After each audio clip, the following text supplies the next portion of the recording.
I'm Scott Burnham. I create and direct projects which ask people to think very differently about design in cities. We have a real problem with design in cities, and that is that cities like to think of design like this. Very controlled, very grid-like, very kind of intimidating for the public to feel any connection with. But that's not how we use cities. We use cities like this. In urban design terms, these are known as desire paths. They are the desire of where people wish to move as opposed to where the cities tell them to move. So the real question is, how do we get the desire into the urban design? Because every single day, this is happening. Outside of any formal process, outside of any formal design system, people are taking it upon themselves to shape the physical city. Often this happens in ways that people don't kind of necessarily appreciate upon first view. It's often a matter of perception, because while you may not understand something upon first view, it's about understanding the right context in which to see it, and then it suddenly makes sense.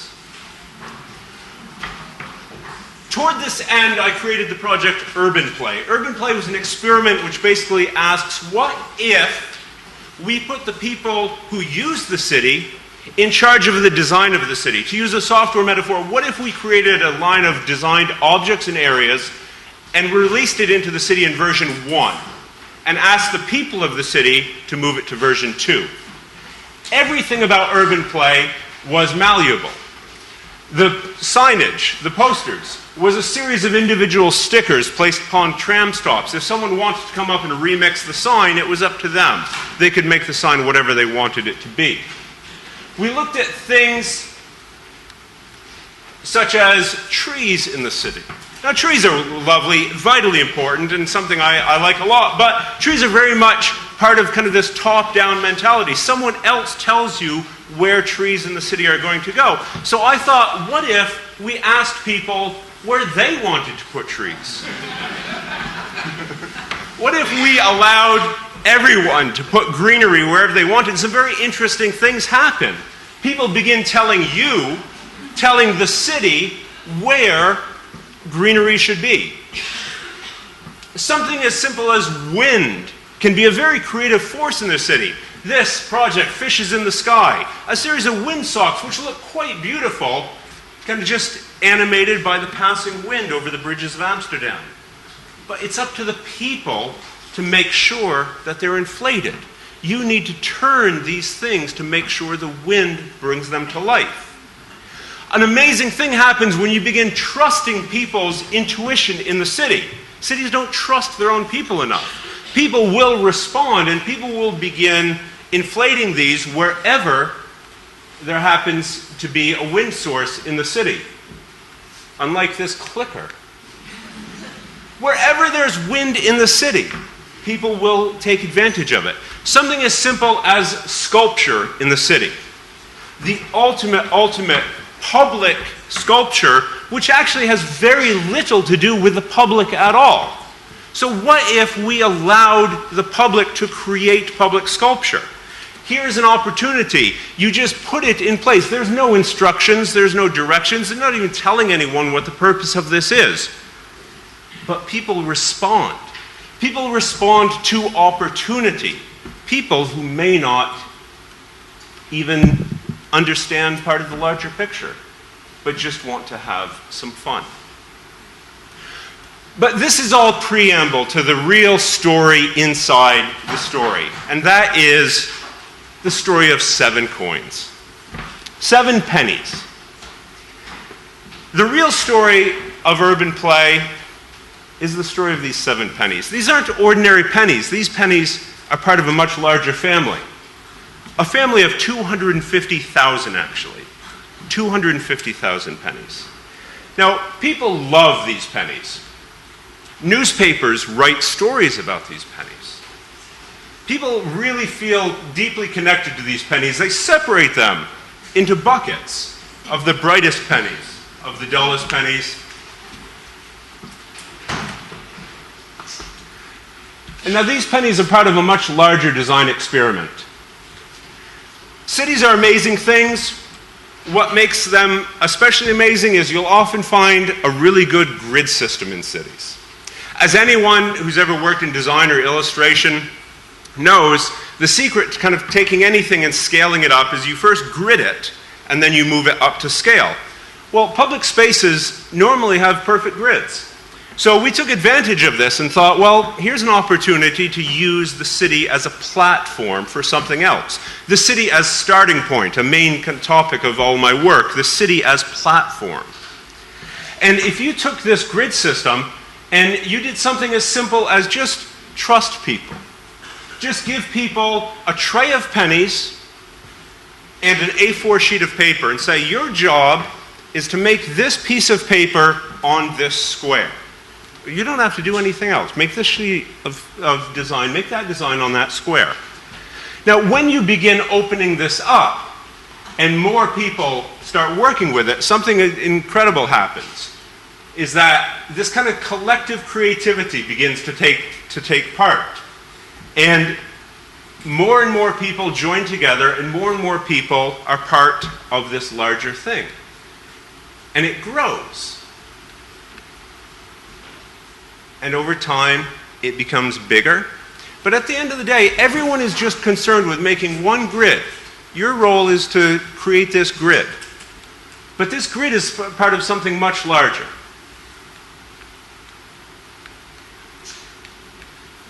This is annoying.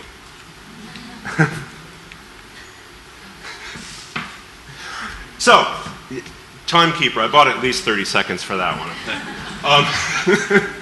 So, as people begin kind of growing this project, you begin creating something bigger. Now, what I like about this is the collective creativity of people, the collective efforts. 150 people joined together and began growing stuff. It started with one grid and one tray of coins, and it begins growing until finally it begins taking shape into something much larger. 250,000 coins being made into this. Obsessions make my life worse and my work better. For a sense of scale, those are two people walking across a public square. This is designed by Stefan Sagmeister. I asked Stefan, I've known Stefan for a while, and I asked him to contribute a sentence to the city of Amsterdam. And he said, this is the sentence. Obsessions make my life worse and my work better.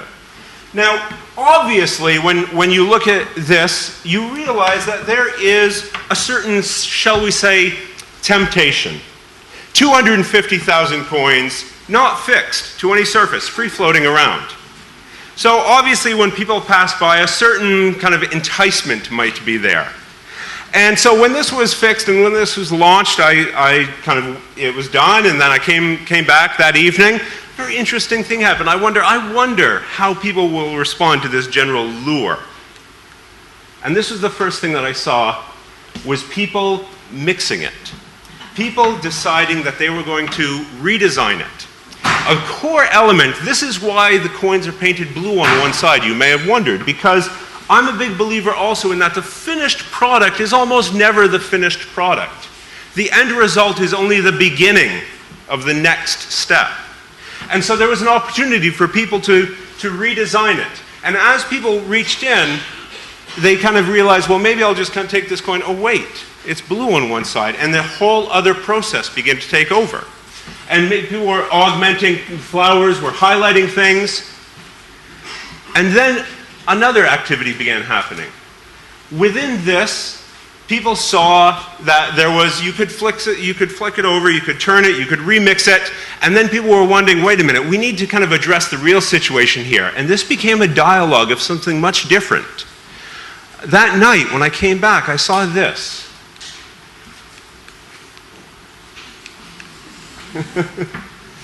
Do it. You know you want to. This is beautiful in every way. First of all, it addresses that temptation, but also someone took the opportunity to highlight the word no. You know you want to. And I saw this and I thought, okay, they're onto it. Like someone cracked it. Someone says, okay, this is the big temptation. So I walked a bit further in to the body of the work, and I saw this.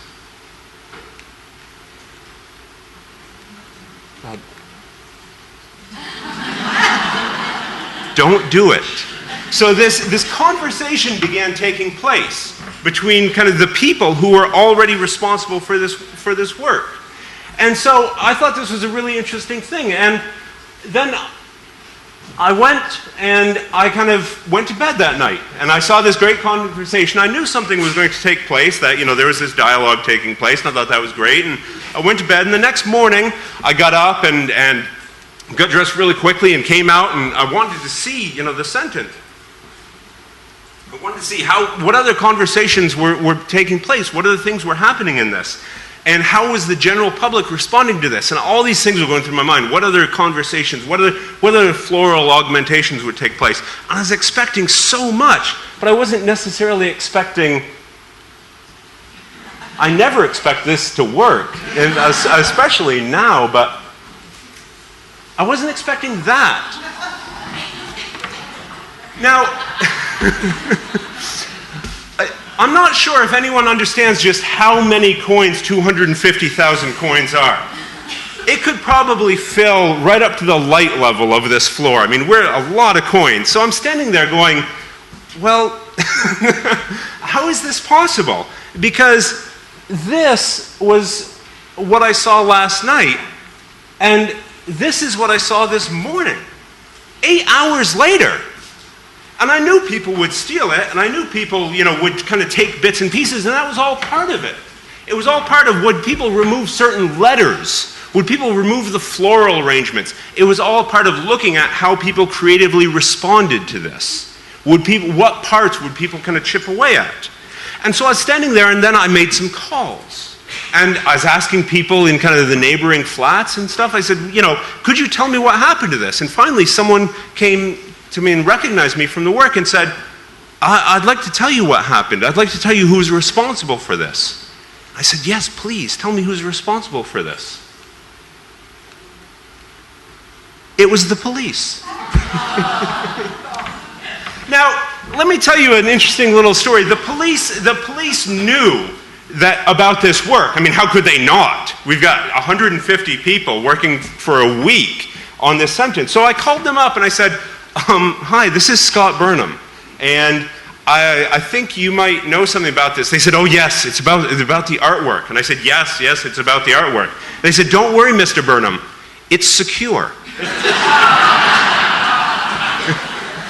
And I was kind of thinking, I was like, well, you know what? Having it secure isn't really kind of the point here. But what happened is that at 3 in the morning, some kids came along and began pocketing the coins. And someone called up and said, they're stealing the design. And this is where the story kind of is illustrative of itself, in that the police responded in sort of the only way they really knew how. And that is to just kind of lock it down, to just get rid of it. Not really, they couldn't really understand that something kind of organic was taking place, that we wanted to see how this process happened, so they jumped on it and they secured it. They secured the work. So I walked away from this, thinking about this, and then they also asked, where would I like the coins, now? And I thought, well, how many are there? And they said, well, we'll send a truck around. And I thought, so I walked away with kind of this in my mind, and this being the reality.